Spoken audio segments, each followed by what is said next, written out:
ऐसा है कि 2 दिन पहले अरविंद जी ने भी प्रश्न डाला। अरविंद जी मीरपुर से हैं, मैं पूंछ से। हम लोगों ने वहां से माइग्रेट किया होगा, जो 47 मीटर माल आया था।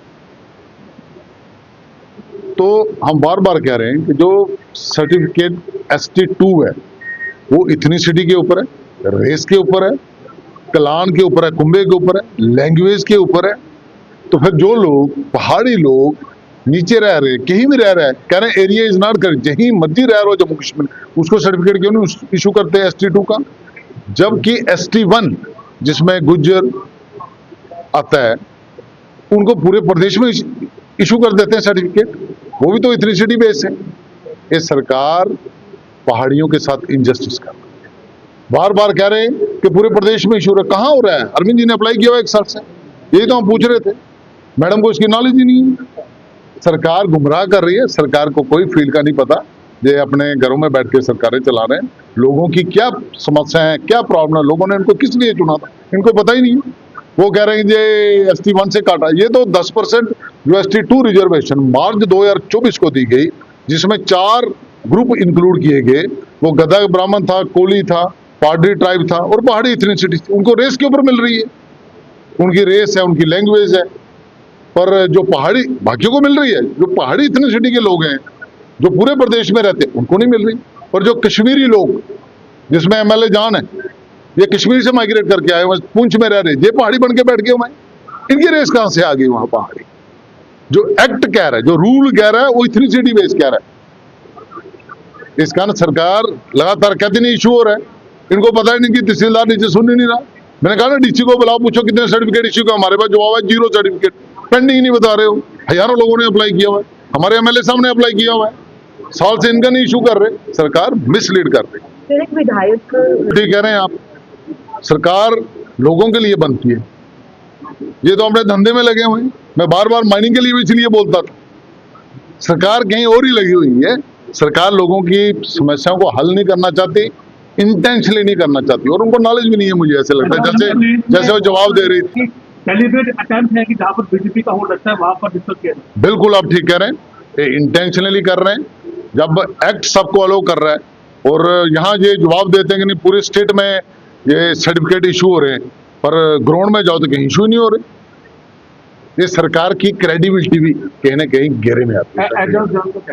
भाई बोलने से नहीं होता, तो उसकी रेस है, पहाड़ी लैंग्वेज है। उसको कहना कि गुज्जर बोलने से होगा कि उसकी रेस से होगा? उसको कहना पहले ये अपना रूल पढ़ लेना पहले। उसने रूल ही नहीं पढ़े हुए। ये आपकी इथनिसिटी के ऊपर है, आपकी रेस के ऊपर है। जब उसकी पहाड़ी रेस है, वो जहां मर्जी रहे प्रदेश में, उसको इशू होना चाहिए। जैसे गुज्जर पूरे प्रदेश में जहां मर्जी रहता है, ST1 रिजर्वेशन, उसको नॉलेज ही नहीं है सरकार को। मैं कह रहा हूं, बार बार कह रहे हैं इशू हो रहा है, इनको पता नहीं है ग्राउंड में क्या है। जान खुद कश्मीर से, वो अनड्यू बेनिफिट ले रहा है, उसका राइट नहीं है, उसकी रेस। उसको पूछना तेरा कौन था अपने खानदान में पहाड़ी जिसकी तो रेस है आगे? ये रेस के ऊपर है, कलान कुंबे के ऊपर है, लैंग्वेज के ऊपर है, प्रूव करनी पड़ती है। जैसे ST1 में अपनी इथनिसिटी प्रूव करनी पड़ती है, ST2 में भी इथनिसिटी। जो नीचे लोग रह रहे हैं, POK से माइग्रेट किए हुए, उनके पास एल फार्म है, उनकी जमीन लाट हुई, उनको 5.5 लाख रुपया मिला, सेंट्रल गवर्नमेंट ने दिया कि भाई ये पहाड़ी लोग हैं, POK से माइग्रेट कर, इथनिसिटी प्रूव हो रही है, तब दिया ना उनको। उनके पास सारे स्टेट सब्जेक्ट थे, उस पर लिखा होता था कि ये पुंछ का रहने वाला है, ये रावलपिंडी का रहने वाला है, ये पलंदरी का रहने वाला है। वो प्रूव करती है ना वो इथनिसिटी, जो स्टेट सब्जेक्ट के ऊपर आगे लिखते थे। जब उसके बाद जो 5.5 लाख रुपया दिया,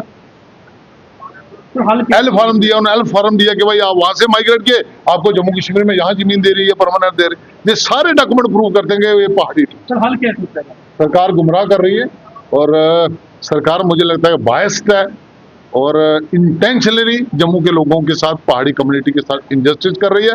हम लगातार 1.5 साल से दोनों MLA लड़ रहे हैं, आगे भी लड़ते रहेंगे। अरविंद जी आपने भी अप्लाई कर, हमें मिसलीड कर रही है, और मैडम के पास कोई ऑथेंटिक जवाब नहीं था उसका। पिछले 15 महीने से जब भी कोई इसका जवाब आया, इसमें घुमा के किया गया। ऑथेंटिसिटी के ऊपर था ये कि जैसे कि उन्होंने बोला कि रीजन वाइज नहीं है पूरे सभी लोगों को, जब हम पहाड़ी से वहाँ से आते हैं, उसी रेस से आते हैं और हमें 5.5 लाख रुपया जो उसका था मिला था, रिलीफ भी मिला हुआ है उसका, उसके बाद भी ये गवर्नमेंट ने, अगर मेरे साथ मैंने पिछले 1 साल से अप्लाई किया हुआ है और बार बार इनसे पूछने से इसका कोई भी ऑथेंटिक जवाब नहीं आ रहा, तो आम जनता है, काफ़ी लोगों ने अप्लाई किया हुआ है।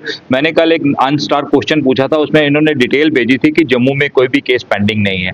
ये लॉजिकली ये है कि ये कुछ लोगों का, जम्मू के लोगों का डेलिबरेटली काम करना ही नहीं चाहते और लोगों को जो बेनिफिट मिलने चाहिए ग्राउंड लेवल पे, उस पर वो काम करने ही रहे।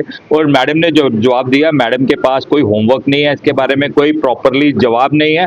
उन्होंने गोलमोल जो जवाब, एक रिटर्न जवाब लिख के देना होता है, उसी को जवाब को पिछले 15 महीने से उसी को लेके किया जा रहा है। हम जम्मू के पहाड़ी लोगों के लिए, जो अपनी कम्युनिटी के लिए, हम हमेशा आवाज़ उठाते रहेंगे।